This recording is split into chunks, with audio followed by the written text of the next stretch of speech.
नमस्कार, मैं आपके साथ के राणा। एएमपी नेटवर्क देख रहे हैं आप। और ऐसे में सबसे बड़ा सवाल यह है कि आखिर श्री राजपूत राष्ट्रीय करणी सेना के अध्यक्ष की हत्या के बाद सवाल यह उठ रहा है कि आखिर अगर जेल में बंद है लॉरेंस, तो उसके बाद भी वो आखिर हत्याएं कैसे करा रहा है। उसके गुर्गे आखिर लगातार जिस तरह से एक के बाद एक हत्या करने के बाद जिम्मेदारी लेते हैं, तो यह साफ हो जाता है कि चलन अब यह चल पड़ा है।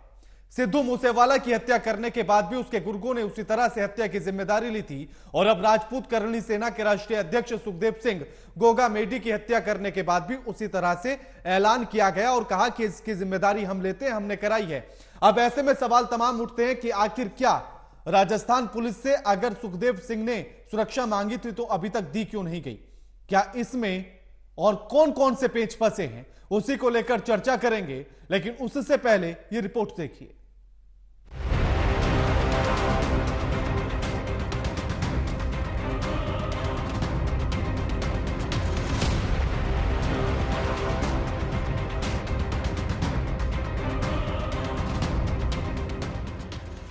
लगेगी आग तो आएंगे घर कई जद में, यहाँ पे सिर्फ हमारा मकान थोड़ी है।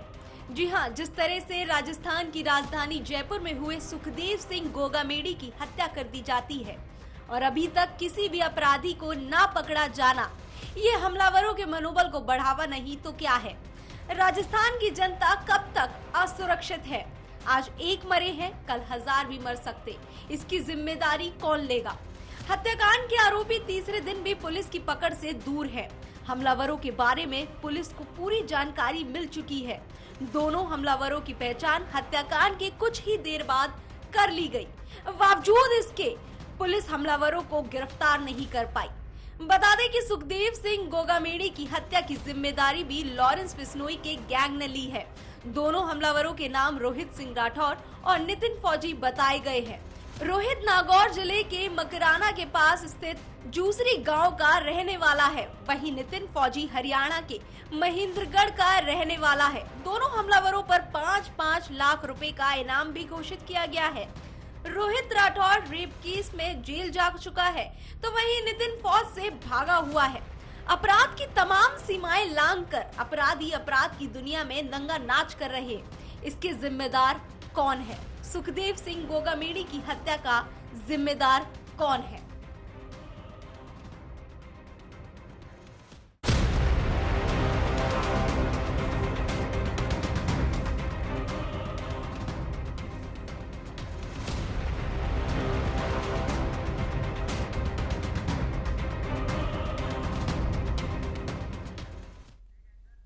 अब एक के बाद एक सवाल तमाम उठने लगे हैं कि आखिर क्या राजस्थान में कानून की जगह गैंगस्टर का राज चल रहा है? आखिर इतनी आसानी से गैंगस्टर कैसे किसी के भी घर में घुसते हैं और उसके बाद उसके दिन दहाड़े हत्या करती जाती है? सवाल तमाम हैं और इन्हीं पर अब चर्चा करेंगे।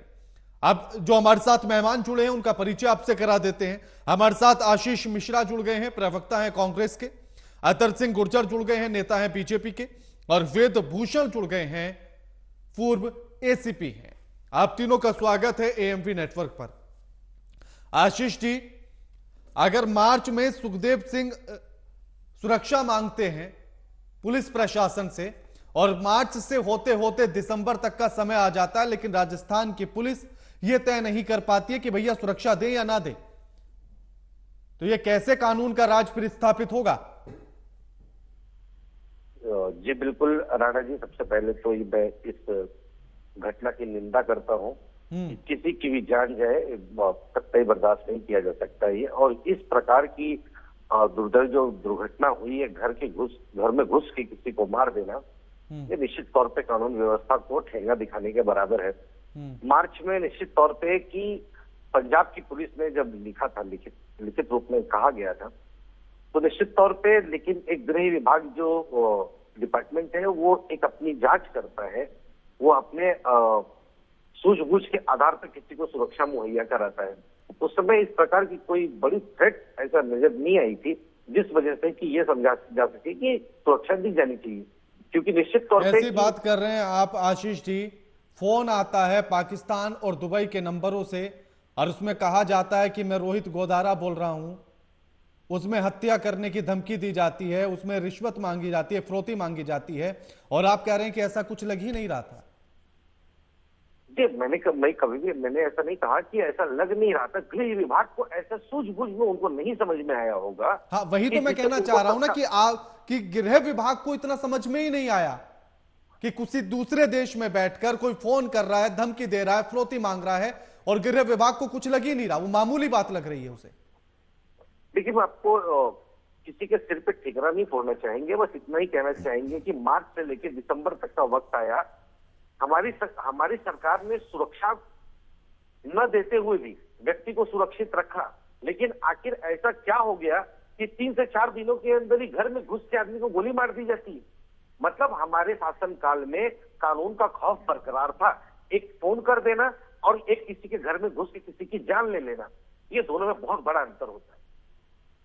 आशीष जी, जो तर्क दिया है वो गले से उतर नहीं रहा है वैसे, लेकिन चलिए, आपको बचाव करना है अपनी सरकार का, तो आपकी जिम्मेदारी है। बचाव की बात नहीं है, ठीक है, लोटूंगा। अतर सिंह जी, जिसका नाम इसमें आ रहा है लॉरेंस बिश्नोई का, वो एक के बाद एक हत्या कर देता है, वो भी तब जब वो 9 साल से जेल में बंद है। अगर बाहर होता तो कितना आतंक फैलाता।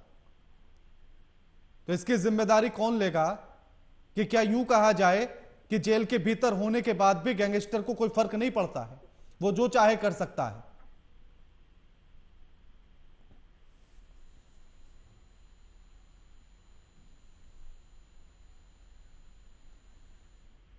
अतर सिंह जी, आपने शायद अपना ऑडियो म्यूट किया हुआ है, एक बार उसको जरा ऑन कर लीजिए, अनम्यूट कर दीजिए उसे।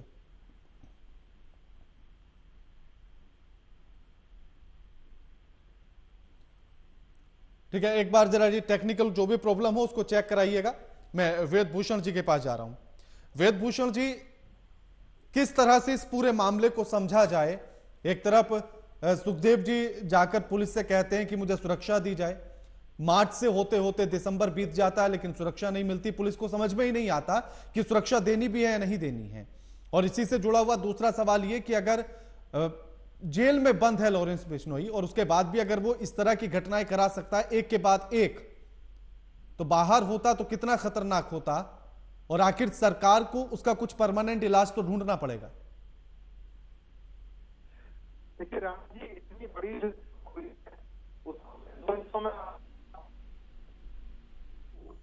पुलिस के इतिहास में बहुत रेयर हुई होगी। आपको याद होगा प्रधानमंत्री की सुरक्षा में पंजाब के अंदर एक बहुत बड़ी चूक हुई थी। उसमें अब जाकर पंजाब सरकार ने चार्जशीट फाइल करी और ये माना है कि वहां के पुलिस अधिकारियों की, एसएसपी तमाम पुलिस अधिकारियों की जिम्मेदारी थी। परंतु अब फिर सवाल पैदा हो रहे हैं कि क्या केवल नीचे के अधिकारी जिम्मेदार हैं? क्यों डीजी और तमाम लोग जिम्मेदार नहीं जो सुरक्षा की जिम्मेदारी जिनके कंधों पर है? वही सवाल यहाँ पैदा होता है जब एक क्लासिफाइड डॉक्यूमेंट, मैं दोबारा बताता हूं, क्लासिफाइड डॉक्यूमेंट इंटेलिजेंस डिपार्टमेंट ने, पंजाब गवर्नमेंट ने उनको शेयर किया।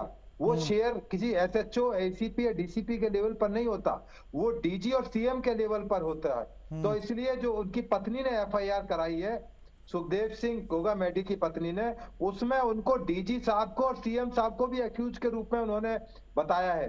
क्योंकि ये नेग्लिजेंस का मामला है, इसमें लापरवाही नहीं, जानबूझकर इंटेंशनली हुई है या गलती से, जैसा हमारे पहले प्रवक्ता बता रहे थे कि क्या मतलब जाने अनजाने में कोई गलती हुई, ये एक इन्वेस्टिगेशन की चीज है। परंतु चूक इतनी बड़ी है कि ये मतलब इसको आप छोटे ढंग से ना मैं ले सकता, ना कोई हिंदुस्तान में इस बात को हजम कर सकता कि आम बात थी। आम बात नहीं थी, मार्च से संबंध है कि सारी बातें दी गई।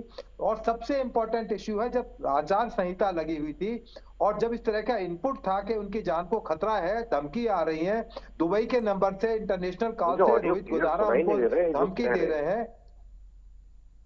दोबारा बताएं, दुबई से जब उनको धमकी आ रही थी लगातार, तो क्या उस पर कोई चेक किया गया? क्या उसके लिए कोई सुरक्षा के प्रॉपर इंतजाम किए गए? आचार संहिता के दौरान तमाम राजस्थानी नहीं, पूरे हिंदुस्तान में जिस स्टेट में इलेक्शन होते हैं। आशीष जी को शायद आवाज नहीं जा रही है वेद भूषण जी की, एक बार चेक कीजिएगा टेक्निकल टीम।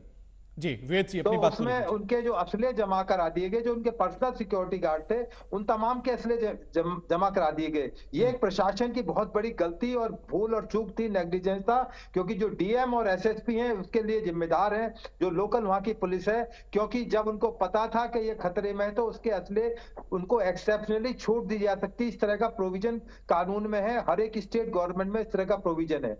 दूसरा, उनके पास जो है ये यदि वो नहीं कर पा रहे थे तो स्टेट गवर्नमेंट की जिम्मेदारी, सेंट्रल गवर्नमेंट को, गृह मंत्रालय को लिखा जाता कि हम सुरक्षा प्रोवाइड कराने में सक्षम नहीं है या हमारे पास शॉर्टेज ऑफ फोर्स है, तो कहीं ना कहीं से सेंट्रल गवर्नमेंट की जिम्मेदारी बन जाती कि आपने बताया और आप सेंट्रल गवर्नमेंट फेल होगी, इसमें सीआरपी ठीक है। बीएसएफ कहीं से भी उनको सिक्योरिटी दी जाती। बिल्कुल, अब बिल्कुल, जहां तक बिल्कुल। बिश्नोई का संबंध है, चूंकि वो इंटरनेशनल आज की डेट में दाऊद के लेवल का एक क्रिमिनल बन चुका है। आपको अभी भी पता है कि दाऊद पाकिस्तान में कराची से जहां भी से भी वो ऑपरेट करता है, पूरी दुनिया में उसके गुर्गे फैले हैं। Dubai, Middle East, Cyprus, Thailand, India, हर जगह वो वहीं पर बैठे बैठे ऑपरेट करता है। उसको किसी से इशारा करने की जरूरत नहीं, बात करने की जरूरत नहीं। जो भी उसका हिसाब किताब पत्ती उसकी पैसे आती है वो ऑटोमेटिक उसके नाम से, उसके भय से आती है। तो जो बिश्नोई है उसने अपना ऐसा एक साम्राज्य पैरेलल खड़ा कर लिया है कि शायद आने वाले टाइम में दाऊद बिल्कुल, को बिल्कुल। पीछे छोड़ जाएगा और वो बिल्कुल। बहुत आगे चलेगा। उसके बिल्कुल, जो बिल्कुल। गुर्गे हैं वो बिना कहे, उसके कहने पर वो काम करके गुजर चुके होते हैं, तब उसको पता लगता है कि ये काम इंडिया में हो चुका है। जो कि बिल्कुल, उसके बिल्कुल। गुर्गे हैं, और छोटे मोटे गुर्गे नहीं। दिल्ली के अंदर अनुमान लगाया जाता है कि लगभग 450 जो उसके एजेंट दिल्ली के अंदर बैठे, राजधानी के अंदर बैठे पहलवान है। तो इसलिए ये बहुत बड़ा बिल्कुल, गैंगस्टर बिल्कुल। बन चुका वेद है जी और लौटता हूं। हिंदुस्तान के हाँ। लिए बहुत बड़ी एक परेशानी का सबब बन चुका है। आने वाले समय में यदि इस तमाम जो जेल के अंदर जिस तरह से उसको रखा बिल्कुल, गया है, बिल्कुल। कहीं और शिफ्ट किया जाए, जैसा कि अमृतपाल के केस में शिफ्ट करके उसको दूसरे स्टेट में ले जाया गया। हाँ। और उस पर बहुत सुरक्षा की जरूरत है, उस पर पैनी बिल्कुल। निगाह रखने की जरूरत है। उसके जो भी बिल्कुल। एसोसिएट्स हैं उनको और नकेल कसे जाने की जरूरत है, बिल्कुल, नहीं तो इस बिल्कुल, तरह की बिल्कुल। चीजें और बिल्कुल, अंजाम बिल्कुल। हो वेद जी, सकती है। वेद जी लौटता हूं। अतर सिंह जी, सरकार से बड़ा हो गया है लॉरेंस बिश्नोई? आज के परिस्थितियों को देखते हुए तो ऐसा ही लगता है कि या तो गवर्नमेंट की नेग्लिजेंसी रही थी या फिर उसकी पहुंच सरकार से भी बड़ी है। जो आदमी जेल में बैठा बैठा और आदमियों को धमकी दे रहा है, जो केस रजिस्टर्ड हो जाते हैं उनकी तो काउंटिंग होती है, जो केस रजिस्टर्ड नहीं होते वो बिना नंबर के होते हैं। ये कौन सी सरकार उनकी से कोई- बड़ा है, राज्य सरकार से या केंद्र सरकार से? राज्य सरकार से बड़ा है। केंद्र सरकार के ऊपर हम ठीकरा नहीं फोड़ सकते, क्योंकि जब पंजाब पुलिस ने लॉरेंस बिश्नोई एक- कौन सी जेल में बंद है? लॉरेंस बिश्नोई दिल्ली बंद है। हाँ, कौन सी जेल में बंद है? लॉरेंस बिश्नोई तिहाड़ में है भटिंडा सेंट्रल जेल। जी तो सेंट्रल जेल मेरे हिसाब से तो सेंट्रल गवर्नमेंट के अंडर में आती होगी ना, जिस स्टेट में होती है जेल उस स्टेट के स्टेट अंदर आम आदमी वाकई पार्टी की जेल। सरकार के अंडर है राणा साहब, आम आदमी पार्टी की सरकार है, दिल्ली के स्टेट का सब्जेक्ट है। दिल्ली की जो आम आदमी पार्टी है उसके अंडर ये जेल आती है। मैं एक करेक्शन के लिए बीच में इंटरवीन कर रहा हाँ था। नहीं, इसीलिए नहीं, जो मैं भटिंडा सेंट्रल जेल के बारे में पूछ रहा था। जी, लेकिन जब पंजाब पुलिस ने मार्च नहीं, के मैं महीने में वेदभूषण यहाँ- जी से ये जरा एक बार मैं करेक्ट करा लूं कि भटिंडा सेंट्रल जेल किसके अंडर में आती है वेदभूषण जी? वो पंजाब गवर्नमेंट के अंडर है और वहाँ की स्टेट गवर्नमेंट उसके लिए रेस्पॉन्सिबल है, यदि वहां से भी वो ऑपरेट कर पा रहा है। हाँ। आपको याद होगा कि उसने भटिंडा जेल से एक बड़े चैनल को एक बहुत बड़ा इंटरव्यू दिया था। मैं भी उस इंटरव्यू में, उस डिबेट के अंदर मौजूद था। तो जब इस तरह की नेग्लिजेंसी स्टेट गवर्नमेंट द्वारा की जाए, चाहे पंजाब हो चाहे उसके लिए अब जैसे राजस्थान के अंदर जो प्रीवियस गवर्नमेंट जाती हुई सरकार है, उनकी नेग्लिजेंस है, उनकी ये हड़बड़ाहट कह लो, काम ना करना बिल्कुल। आता है, बिल्कुल, उनकी बिल्कुल। अपनी मजबूरी हो सकती है, पॉलिटिकल मजबूरी हो सकती है। ये बहुत बड़ी चूक है, नेग्लिजेंस है। बिल्कुल। उनको मानना चाहिए कि गलती हुई है, तभी उनका पीछे छूटेगा, अदरवाइज ये जल्दी से पीछे बिल्कुल, छूटने बिल्कुल। वाला नहीं है। क्योंकि जो डॉक्यूमेंट्स पब्लिक डोमेन में आ चुके हैं, अब पंजाब की जो राजस्थान में नई सरकार आ जाएगी, वो डॉक्यूमेंट अब पब्लिक बिल्कुल, डोमेन में बिल्कुल, छिपने बिल्कुल, पाएंगे। बिल्कुल, वो अपनी बिल्कुल। जो जिम्मेदारी है उससे भाग नहीं पाएंगे। ठीक है, अशोक बिल्कुल। गहलोत चले गए, पर उनको पीछा करती बिल्कुल, रहेंगी बिल्कुल। चीजें। वेद जी मैं लौटता हूं। वेद जी हाँ, अतर जी अपनी बात पूरी कीजिए। तो क्या इसका कोई परमानेंट इलाज तो ढूंढना पड़ेगा ना? अगर जेल से बैठकर भी वो कुछ भी करा सकता है, किसी की भी हत्या करा सकता है, किसी के भी घर में घुस सकता है, तो कुछ तो परमानेंट इलाज करना पड़ेगा। परमानेंट इलाज शुरू होता है स्टेट से। अगर स्टेट गवर्नमेंट अपने स्टेट के अंदर किसी भी प्रकार का अपराध होता है तो उसको खत्म करने की जिम्मेदारी स्टेट गवर्नमेंट की होती है।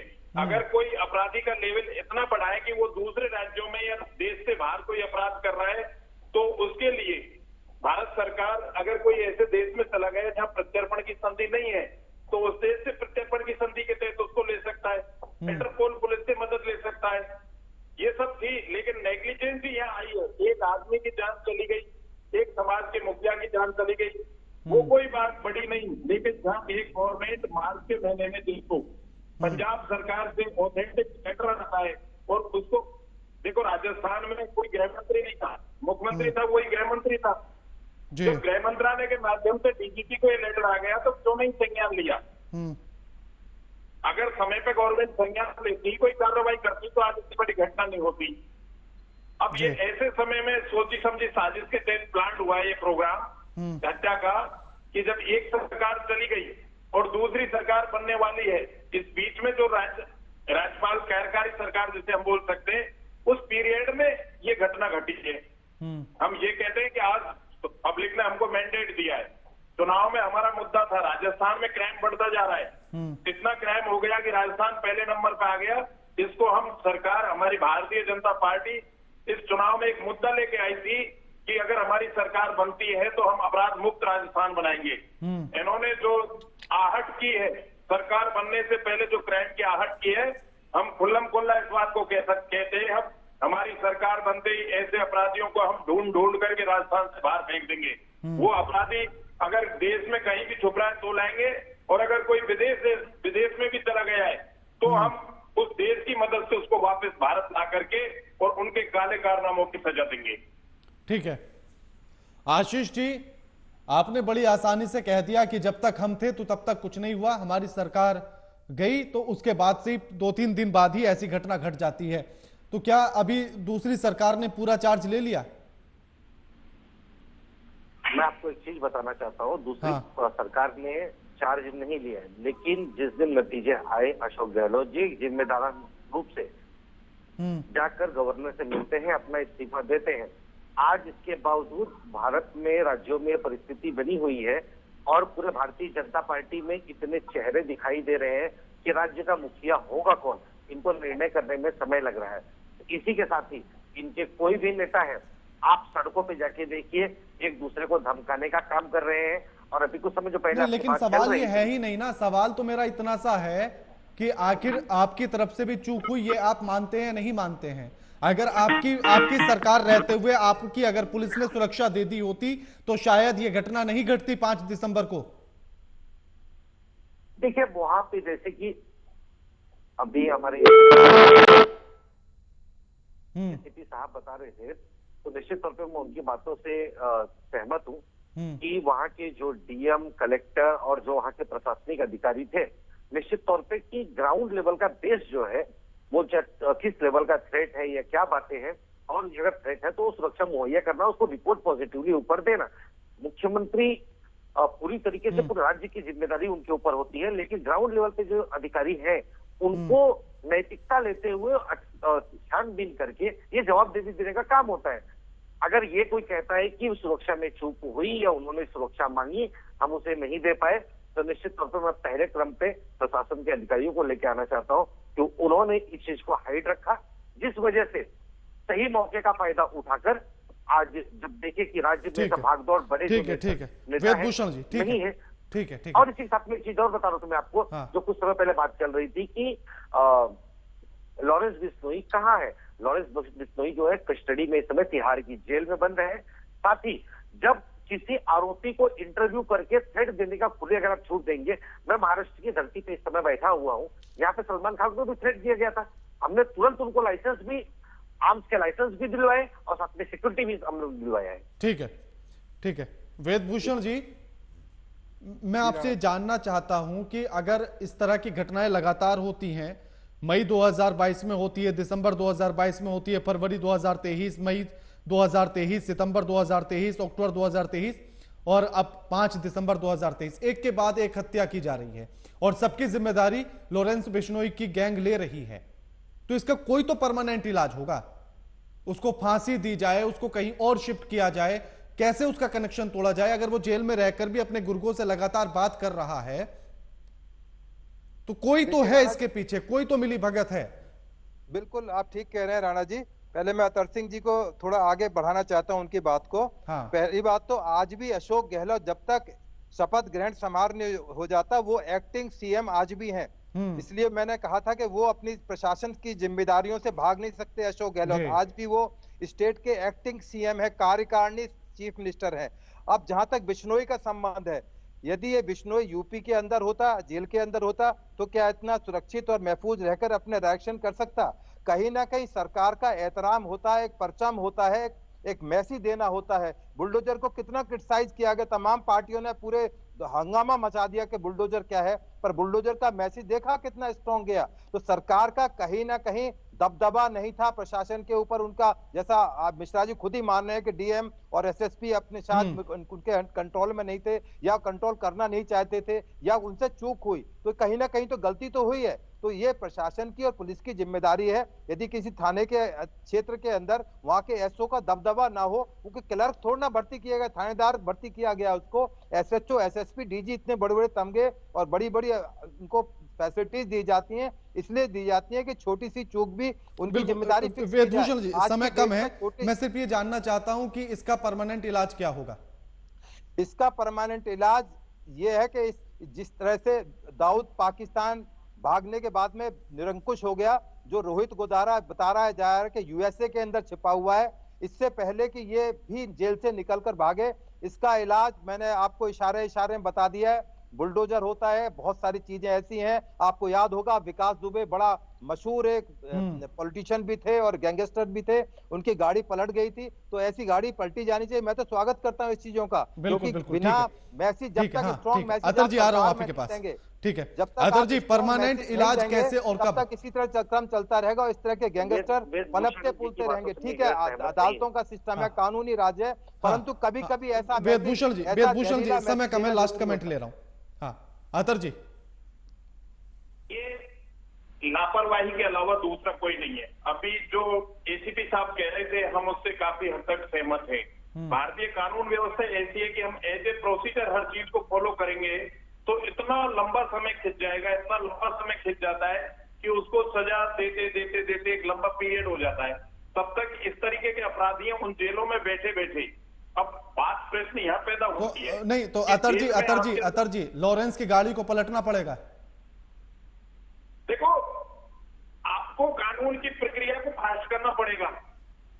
कानून की प्रक्रिया के दायरे में रह करके कानून का उल्लंघन तो गवर्नमेंट भी नहीं कर सकती, कोई व्यक्ति भी नहीं कर सकता, लेकिन किसी चीज को खत्म करने के 100 तरीके हैं।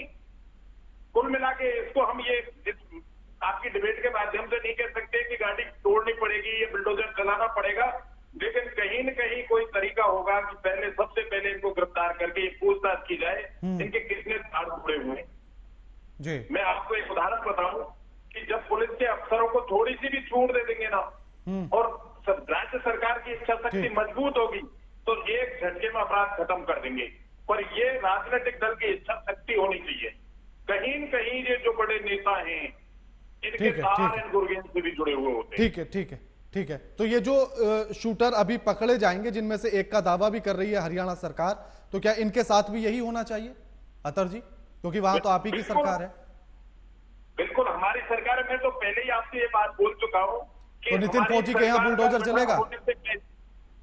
हमारी सरकार का विधिवत गठन होने से पहले अपराध की आहट हुई है। हम इसको अतर जी नितिन फौजी के यहाँ चलेगा बुलडोजर?